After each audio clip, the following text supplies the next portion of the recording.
अगर आज की जिंदगी का मतलब हमारी इस मॉडर्न लाइफ का एक ऑडियो ट्रैक बनाया जाए तो सोचिए उसमें क्या क्या होगा। मुझे लगता है सबसे पहले तो वो ट्रैफिक की गड़गड़ाहट या फिर फोन की पिंग की आवाज। हाँ, वो हर 2 मिनट में स्क्रीन चमकने पर जो पिंग होती है, बिल्कुल। और इन सब से भी कई ज्यादा तेज हमारे अपने ही दिमाग के अंदर जो लगातार आवाजें चलती रहती हैं वो। एग्जैक्टली। कल की चिंताएं या फिर कोई पुरानी बहस जो असल में हुई ही नहीं, बस हम अपने दिमाग में लड़ रहे हैं। सही बात है। हम इस शोर के इतने आदी हो चुके हैं कि ये हमें नॉर्मल लगने लगा है। लेकिन क्या हो अगर कोई इंसान अचानक से पूरे 10 दिनों के लिए हर तरह की बातचीत, हर तरह की तकनीक और दुनिया से अपना सारा संपर्क पूरी तरह से बंद कर दे, मतलब सिर्फ और सिर्फ सन्नाटा। अरे ये विचार तो मतलब एक ही समय में बहुत आकर्षक भी लगता है और ईमानदारी से कहूँ तो थोड़ा डरावना भी। डरावना? वो क्यों? क्योंकि आजकल ना हमने खुद को लगातार किसी न किसी चीज में उलझाए रखने में महारत हासिल कर ली है। हमारी उंगलियों को स्क्रीन स्क्रॉल करने की इतनी आदत हो गई है कि फोन नहीं भी बजे ना तो भी जेब में एक फैंटम वाइब्रेशन महसूस होता है। ओहो हाँ, ये तो बहुत बार होता है ना? दिमाग को उत्तेजना की इतनी लत लग चुकी है कि सन्नाटा अब मतलब एक खालीपन नहीं लगता बल्कि खतरे जैसा महसूस होता है। बिल्कुल। और हमारी आज की इस गहरी पड़ताल का जो विषय है वो बिल्कुल यही है। आज हम जिस सोर्स पर चर्चा कर रहे हैं वो टेक्स्ट नाम की एक बहुत ही दिलचस्प किताब का दूसरा अध्याय है। जिसका टाइटल है शून्य, the ground beneath the noise. हाँ, ये एक लेखक की बेहद पर्सनल कहानी है जिन्होंने नासिक के एक विपश्यना ध्यान केंद्र में पूरे 10 दिन मौन में बिताए। तो आज का हमारा मिशन ये समझना है कि जब हम बाहरी और भीतरी दोनों तरह के शोर की परतों को छीलकर हटा देते हैं तो असल में बचता क्या है? क्या वहाँ सिर्फ एक डरावना खालीपन है या कुछ और? एग्जैक्टली। और चर्चा शुरू करने से पहले ना मैं एक उपमा देना चाहूंगी जिससे ये पूरी स्थिति समझना आसान हो जाए। आज के समय में हमारा दिमाग एक ऐसे वेब ब्राउजर की तरह हो गया है जिसमें एक साथ 100 टैब खुले हुए हैं। बाप रे, 100 टैब! हाँ, और हर टैब में कोई ना कोई अलग वीडियो, कोई पॉडकास्ट या न्यूज़ बज रही है। हमें समझ ही नहीं आ रहा है कि आवाज़ आखिर आ कहाँ से रही है। इस पड़ताल का मकसद उन सभी 100 टैब्स को बलपूर्वक बंद करके ये देखना है कि बैकग्राउंड में मतलब सिस्टम में असल में क्या चल रहा है। और मजे की बात यह है कि इस कहानी की शुरुआत में लेखक का अपना दिमाग भी ठीक उसी 100 टैब वाले ब्राउजर की तरह क्रैश होने के कगार पे था। सच में? वो नासिक के उस अपार्टमेंट में थे ना तब? हाँ, जो मुंबई की उनकी आम जिंदगी के मुकाबले बहुत शांत था। वहां कोई भारी ट्रैफिक का शोर नहीं था, बस दूर किसी मंदिर की घंटी की आवाज आती थी और रात में खुद की सांसों की आवाज। तो उन्हें तो वहां बहुत सुकून मिलना चाहिए था, है ना? यही तो कैच है। वो सन्नाटा उन्हें सुकून देने के बजाय असहज कर रहा था। अगर हम इसे साइकोलॉजिकल नजरिए से देखें तो जब दिमाग को बाहर से कोई नया डेटा या इनपुट नहीं मिलता तो वो बुरी तरह बेचैन हो जाता है। मतलब उसे अपने ही विचारों की गूंज सुनाई देने लगती है। बिल्कुल। और उस गूंज से बचने के लिए इंसान फिर से किसी ना किसी तरह के शोर की तरफ भागता है। शायद इसीलिए उन्होंने उस खालीपन को भरने के लिए अपने फोन का सहारा लिया। मैंने पढ़ा कि वो रात में तब तक वीडियो स्क्रॉल करते रहते थे जब तक उनकी आंखें जलने न लगे। एस्केपिज्म का क्लासिक उदाहरण है ये। हाँ, मतलब अजीब बात है ना। आधी रात को कोई इंसान इंटरनेट पर ये देख रहा है कि अनानास कैसे काटते हैं या किसी अनजान देश की सड़क पर लोग क्या खा रहे हैं, सिर्फ इसलिए ताकि उससे उस सन्नाटे का और खुद का सामना न करना पड़े। सही कहा। और ये बेचैनी इतनी बढ़ गई कि एक रात उन्होंने इंटरनेट पर विपश्यना के बारे में पढ़ा। 10 दिन का मौन, कोई फोन नहीं, कोई किताब नहीं, यहाँ तक कि किसी से नजरें मिलाने तक की मनाही। और उन्होंने आधी रात को ही फॉर्म भर दिया। और कमाल की बात यह है कि वो केंद्र उनके घर से सिर्फ 4 किलोमीटर दूर था। सिर्फ 4 किलोमीटर? वाओ! जब हमारा नर्वस सिस्टम ना इन पुरानी आदतों से पूरी तरह थक जाता है तो वो अनजाने में ही एक रीसेट की तलाश करने लगता है। 4 किलोमीटर की दूरी इसी बात का प्रतीक है कि वो शांति हमेशा से उनके बहुत करीब थी। बस उस शोर की लत ने उन्हें अंधा कर दिया था, है ना? बिल्कुल। और जब वो वहां पहुंचे तो सबसे पहली चीज जो हुई वो बहुत दिलचस्प थी। उन्हें अपना फोन, अपना वॉलेट, किताबें सबको जमा करना पड़ा। ये तो सिर्फ सामान जमा करना नहीं हुआ। ये तो ऐसा है जैसे बाहरी दुनिया में अपनी पहचान के सारे सबूत ही आपने किसी और को सौंप दिए हों। एग्जैक्टली। और उसी शाम उन्हें आर्य मौन मतलब नोबल साइलेंस के नियम के बारे में बताया गया। हाँ, इंस्ट्रक्टर ने कहा था ना कि अगले 10 दिनों तक कोई बातचीत नहीं होगी, कोई इशारा नहीं और कोई आंखों का संपर्क भी नहीं। सही। और उनके शिक्षक ने इसे एक उपहार कहा। उनका कहना था कि इन 10 दिनों में आपको किसी के सामने खुद को परफॉर्म नहीं करना है। मतलब किसी को कोई सफाई नहीं देनी है। हाँ, कोई सफाई नहीं देनी। लेकिन अगर हम ईमानदारी से देखें तो ये उपहार कम और किसी सजा जैसा ज्यादा लगता है। मैं तो यही सोच रही थी, जब हम किसी से बात नहीं कर सकते, किसी की तरफ देखकर मुस्कुरा नहीं सकते, तो क्या ये एक तरह का अभाव या डेप्रिवेशन नहीं है? देखिए, अगर हम ह्यूमन बिहेवियर की गहराई में जाएं, तो हमारी जो पूरी सोशल आइडेंटिटी है ना, वो इसी बात पर टिकी होती है कि हम दूसरों के सामने खुद को कैसे पेश करते हैं। हम दिन भर एक अदृश्य मंच पर कोई ना कोई रोल प्ले कर रहे होते हैं। बिल्कुल, जैसे बॉस के सामने एक मेहनती एम्प्लॉय का, परिवार के सामने एक जिम्मेदार इंसान का, या दोस्तों के सामने एक कूल व्यक्ति का। तो हर बातचीत, हर मुस्कान, यहाँ तक कि हमारे कपड़े भी एक तरह की परफॉर्मेंस ही है। और जब वो दर्शक ही हटा दिए जाएं, जब आपको कोई देख ही नहीं रहा है और आपको किसी को इम्प्रेस नहीं करना है, तो इंसान अचानक खुद को बहुत असुरक्षित महसूस करने लगता है। ओहो, तो वो जो अभाव लग रहा था, वो असल में उस सामाजिक मुखौटे के छिन जाने का डर है। एग्जैक्टली। और वो असुरक्षा बहुत जल्दी सतह पर आ गई। हाँ, पहले दिन सुबह 4 बजे जब वो ध्यान कक्ष में गए तो निर्देश बहुत ही बेसिक था। मतलब बस अपनी सांसों को देखो, हवा के नथनों से अंदर और बाहर जाने को महसूस करो। बस इतना ही, कोई मंत्र नहीं जपना था, कोई भगवान की तस्वीर भी दिमाग में नहीं लानी थी। और उन्होंने लिखा है कि वो 3 मिनट भी इस पर टिक नहीं पाए। उनका दिमाग विचारों के किसी हिंसक भंवर में फंस गया। यादों का एक ऐसा सैलाब आया जिन्होंने उन्हें सालों से याद नहीं किया था। ऐसा क्यों होता है? मतलब अचानक से इतना शोर क्यों? न्यूरोसाइंस में ना इसे डिफॉल्ट मोड नेटवर्क का ओवरड्राइव में जाना कहते हैं।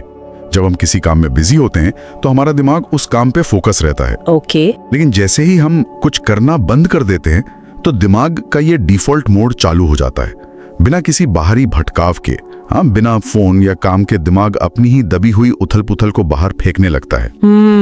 हम अक्सर अपने गैजेट्स का इस्तेमाल ना अपने अंदर के दर्द या अनसुलझे मुद्दों को दबाने के लिए करते हैं। बिल्कुल। और जब वो गैजेट्स हटा दिए गए तो उनके पुराने पछतावे, कड़वी यादें, सब कुछ जो उन्हें परेशान करता था, वो एक लूप पर चलने लगा। तो क्या हम इससे एक प्रकार का मेंटल डिटॉक्स मान सकते हैं? मतलब मैं सोच रही थी, जैसे मान लीजिए किसी बहुत ही धूल भरे बंद कमरे की सफाई की जा रही है। अच्छा उदाहरण है ना? जब हम झाड़ू लगाना शुरू करते हैं तो जमीन पर जो धूल बैठी होती है वो हवा में उड़ने लगती है। तो कमरा साफ होने से पहले असल में और ज्यादा गंदा, घुटन भरा और असहनीय लगने लगता है। बहुत सही कहा आपने।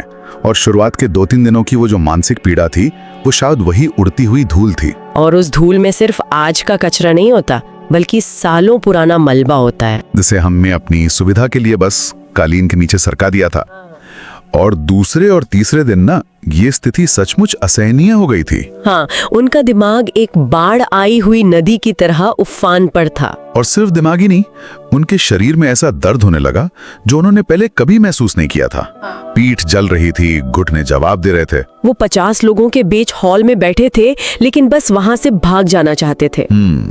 ये जो शारीरिक दर्द होता है ना, ये अक्सर उस मानसिक प्रतिरोध का एक बाहरी रूप होता है। हाँ। दिमाग चीख चीख कर कह रहा होता है कि मुझे ये सन्नाटा बर्दाश्त नहीं हो रहा, मुझे वापस शोर में ले चलो। बाप रे।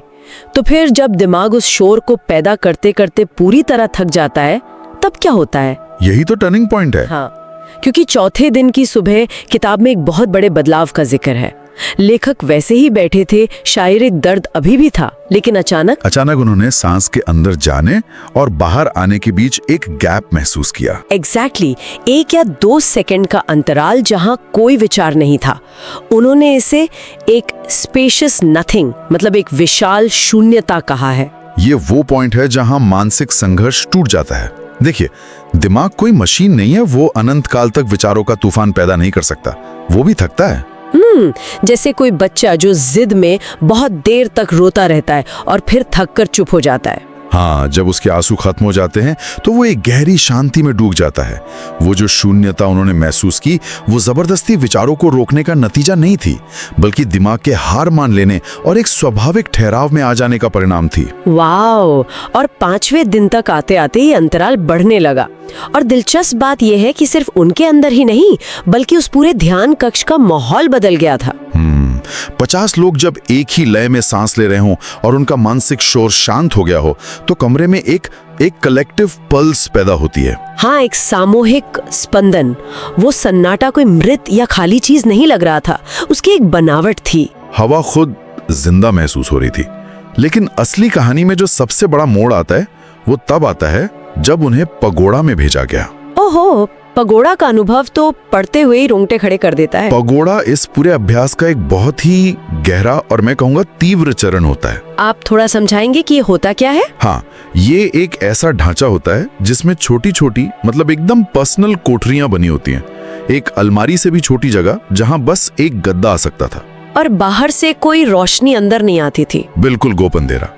और निर्देश था कि वहां 1 घंटे तक अकेले बैठना है और सिर्फ अपनी संवेदनाओं को महसूस करना है। जब वो उस कोठरी में गए और दरवाजा बंद किया तो शुरुआत में उन्हें पैनिक अटैक जैसी स्थिति का सामना करना पड़ा था, है ना? हाँ, उन्हें लगा कि दीवारें करीब आ रही हैं, हवा भारी हो गई है। उनकी सांसें तेज हो गईं और वो बस दरवाजा खोलकर भागने ही वाले थे, लेकिन फिर वो रुक गए। उन्होंने सिर्फ अपनी सांसों पर ध्यान दिया और कुछ ही मिनटों में वो जो अंधेरा पहले इतना डरावना लग रहा था वो एक विशालता में बदल गया, एक वास्टनेस में। उन्होंने लिखा है कि अंदर और बाहर की सीमाएं ही खत्म हो गईं। उन्हें समझ नहीं आ रहा था कि शरीर कहाँ खत्म हो रहा है और कमरा कहाँ से शुरू हो रहा है। लेकिन यहाँ मेरा एक बहुत ही लॉजिकल सवाल है। पूछिए। अगर किसी भी इंसान को एक छोटी सी अंधेरी और बंद कोठरी में बंद कर दिया जाए जहाँ आंखों के लिए कोई रोशनी ना हो, कानों के लिए कोई आवाज ना हो, तो क्या ये सिर्फ एक सेंसरी डिप्राइवेशन का न्यूरोलॉजिकल ग्लिच नहीं हो सकता? आप कह रही हैं कि दिमाग ने वो सब खुद क्रिएट किया? हाँ, क्या दिमाग घबराहट में खुद को व्यस्त रखने के लिए कोई हैलुसिनेशन या भ्रम पैदा नहीं कर रहा था? हम कैसे मान लें कि ये सीमाओं के मिटने का कोई आध्यात्मिक अनुभव था? ये एक बहुत ही सॉलिड और साइंटिफिक सवाल है। देखिए, बिना विजुअल इनपुट के, मतलब जब आंखें कुछ नहीं देख पाती, तो हमारे दिमाग को प्रोप्रियोसेप्शन में दिक्कत होती है। प्रोप्रियोसेप्शन? हाँ, ये वो क्षमता है जिससे दिमाग ये तय करता है कि स्पेस में हमारा शरीर कहाँ है। तो जब आप अंधेरे में होते हैं तो दिमाग उस फिजिकल बाउंड्री को खोने लगता है। ओके, तो मतलब सीमाओं के खत्म होने का एहसास पूरी तरह से एक न्यूरोलॉजिकल घटना हो सकती है। बिल्कुल हो सकती है, लेकिन हमें यह देखना होगा कि इस पूरे अनुभव का एंड रिजल्ट क्या था। And result? हाँ, हेलुसिनेशन या भ्रम जो होते हैं ना, वो आमतौर पर इंसान को वास्तविकता से दूर ले जाते हैं। वो डरावने होते हैं, खंडित होते हैं। जब आप किसी भ्रम से बाहर आते हैं तो आपका दिमाग थका हुआ और कंफ्यूज्ड होता है। ये बात तो है। लेकिन सोर्स मटेरियल में जो बताया गया है वो इसके एकदम उलट है। हाँ, उन्होंने लिखा है कि जब घंटी बजी और वो पगोड़ा से बाहर आए तो उन्हें दुनिया डिस्टॉर्टेड नहीं लगी, बल्कि बहुत ज्यादा क्लियर लगी, क्लैरिफाइड। एग्जैक्टली। बाहर के पेड़ अधिक जीवंत लग रहे थे। शाम की रोशनी में एक ऐसी क्वालिटी थी जो उन्होंने पहले कभी नहीं देखी थी। यहाँ तक कि वापस अपने कमरे तक पैदल चलना भी उन्हें एक बहुत ही स्पष्ट और स्थिर काम लग रहा था। यही तो वो अंतर है। अगर वो हेलुसिनेशन होता तो वो दुनिया को इतनी अच्छी तरह से प्रोसेस नहीं कर पाते। मतलब ये तो ऐसा था जैसे किसी पुराने गंदे शीशे से धूल की एक मोटी परत हटा दी गई हो और वो पहली बार दुनिया को हाई डेफिनेशन में देख पा रहे हो। बहुत सही उपमा है। जब दिमाग का वो जो लगातार चलने वाला प्रोसेसिंग नॉइज बंद हो जाता है ना, तो हमारी इंद्रियां अपनी मैक्सिमम कैपेसिटी पर काम करने लगती हैं। तो पगोड़ा का वो अनुभव दिमाग का धोखा नहीं था, बल्कि उस शोर के हटने का नतीजा था जो हमेशा हमारे परसेप्शंस को धुंधला करता है। बिल्कुल। और यही स्पष्टता 8वें दिन एक चरम अनुभव में बदल गई। हाँ, एक गहरे ध्यान के दौरान पगोड़ा का वो जो सूक्ष्म कंपन था वो एक बहुत बड़ी फील्ड ऑफ प्रेजेंस में बदल गया, एक बहुत बड़ी उपस्थिति में। उन्हें लगा जैसे उनका शरीर, वो हॉल, समय और बाकी सब कुछ उस विशाल सन्नाटे की सतह पर उठने वाली लहरों की तरह थे। मतलब कोई सेपरेशन था ही नहीं, कोई अलगाव नहीं था। और यहीं पर प्राचीन रहस्यवादियों का वो शब्द आता है जिसे इस चैप्टर का टाइटल भी बनाया गया है, शून्य। शून्य यानी जीरो। हाँ, ये वो जीरो पॉइंट है जहाँ से सब कुछ पैदा होता है और वापस उसी में लौट जाता है। पर शून्य का जो कॉन्सेप्ट है वो तो बहुत पैराडॉक्सिकल लगता है मुझे। कैसे? मतलब हम अक्सर शून्य शब्द को कुछ न होने या एब्सेंस के रूप में देखते हैं, जैसे खाली ग्लास या अंतरिक्ष का वैक्यूम। लेकिन इस अनुभव ने ये क्लियर किया कि रहस्यवादी इसे खालीपन क्यों नहीं मानते। ये वास्तव में एक पूर्णता है, एक फुलनेस। बिल्कुल। पर अगर वो जगह खाली है तो वो पूर्ण कैसे हो सकती है? मेरा मतलब है, हम शून्य को भरे हुए के रूप में कैसे समझ सकते हैं? इसे ना एक फर्टाइल एम्प्टीनेस, मतलब एक उपजाऊ खालीपन के रूप में देखा जाना चाहिए। उपजाऊ खालीपन? हाँ, सोचिए अंतरिक्ष खाली लग सकता है, लेकिन वो पूरे ब्रह्मांड, तारों और ग्रहों को होल्ड करता है, उन्हें धारण करता है। अगर वो खाली जगह न हो तो किसी चीज का अस्तित्व ही नहीं हो सकता। ओह वाव, ये बहुत गहरी बात है। ठीक वैसे ही वो जो मौन था, वो कोई मरा हुआ सन्नाटा नहीं था, वो जिंदा था। वो एक ऐसी प्रेजेंस थी जो हर विचार, हर सांस और हर आवाज का बेस है। मतलब शोर तभी मौजूद हो सकता है जब उसके पीछे एक सन्नाटा हो। एग्जैक्टली, वो शून्यता किसी चीज की कमी नहीं थी, बल्कि वो एक ऐसा कैनवस था जिस पर जीवन के सारे रंग उकेरे गए हैं। लेकिन ये सब एक कंट्रोल्ड एनवायरनमेंट में समझना आसान है। आपका मतलब है वहाँ रिट्रीट में? हाँ, एक शांत रिट्रीट सेंटर में 50 ध्यान करने वाले लोगों के बीच बैठकर इस शून्य को महसूस करना एक बात है। हाँ, लेकिन असली चुनौती तो तब आती है जब ये सब खत्म होता है। 10वें दिन जब बोलने की पाबंदी हटी तो क्या हुआ? हाँ, पहले आंखों का संपर्क शुरू हुआ, फिर इशारे और फिर बातचीत। डाइनिंग हॉल तो अचानक आवाजों से भर गया होगा। बिल्कुल। लेखक को ये बहुत अजीब लगा, जैसे वो कोई ऐसी भाषा सुन रहे हों जिसे वो भूल चुके थे। तो मेरा सवाल ये है कि क्या वो शून्यता उस शोर में खो गई? यही तो वो पॉइंट है जहां ये तय होता है कि ये अनुभव कोई दिमागी चाल थी या कोई असली बदलाव।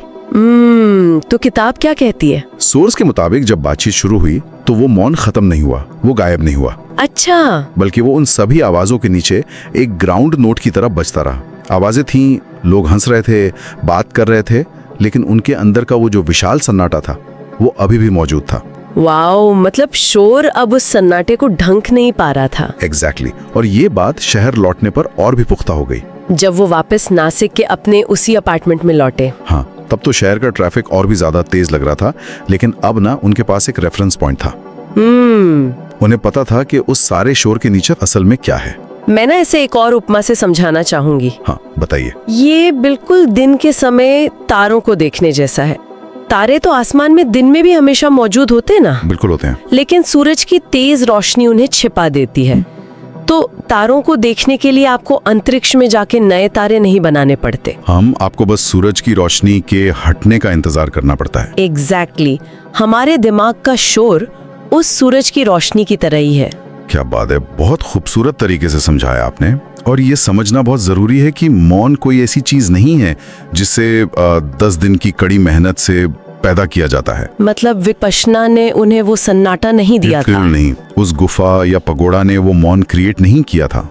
मौन हमेशा से वही था, उनके वहां पहुंचने से बहुत पहले से ब्रॉडकास्ट हो रहा था और उनके जाने के बाद भी होता रहेगा। उन्होंने सिर्फ अपने अंदर चल रहे उस रेडियो को बंद करना सीखा था जो उन्हें वो ब्रॉडकास्ट सुनने नहीं दे रहा था। सही कहा। और यही कारण है कि हफ्तों बाद जब वो शहर के बाहर एक पहाड़ी पर गए, एक पुरानी साधु की गुफा में। हाँ, वो जगह जहाँ राख और गीली मिट्टी की महक आ रही थी। हाँ, तो उन्हें वहां बैठने के सिर्फ कुछ ही मिनटों में वही विशाल मौन फिर से मिल गया। उन्हें किसी पगोड़ा की जरूरत नहीं पड़ी। ये जानकारी हम सबके लिए कितनी बड़ी राहत है। आज की इस फास्ट पेस इंफॉर्मेशन से भरी दुनिया में हमें उस शून्य तक पहुंचने के लिए हर बार अपना फोन बंद करके किसी हिमालय की गुफा में जाने की जरूरत नहीं है। और नहीं हर बार 10 दिन के रिट्रीट पर जाने की जरूरत है। बिल्कुल। जब भी हमें लगे कि दुनिया बहुत शोरगुल वाली हो गई है, जब चिंताएं हावी हो जाएं या मन पुरानी यादों में उलझने लगे, तो हमें सिर्फ रुकना है। सिर्फ आंखें बंद करके और कुछ गहरी सांसें लेकर हम उस ठहराव को वापस पा सकते हैं। क्योंकि वो ठहराव कोई ऐसी जगह नहीं है जहां हमें ट्रैवल करके जाना है। वो तो हमारा अपना बेस लाइन है, हमारा आधार है। अगर हम उस नासिक वाले अपार्टमेंट पे वापस लौटे जहां से हमने ये कहानी शुरू की थी, तो वो अपार्टमेंट आज भी उतना ही शांत है। लेकिन अब उस लेखक को वो सन्नाटा असहज या खाली नहीं लगता। हाँ, वो सुबह उठकर बस उस सन्नाटे को सुनते हैं, ठीक वैसे ही जैसे कोई बहती हुई नदी की आवाज सुनता है। वो शून्य अब उनके लिए कोई डरावना खालीपन नहीं रहा। बिल्कुल सही।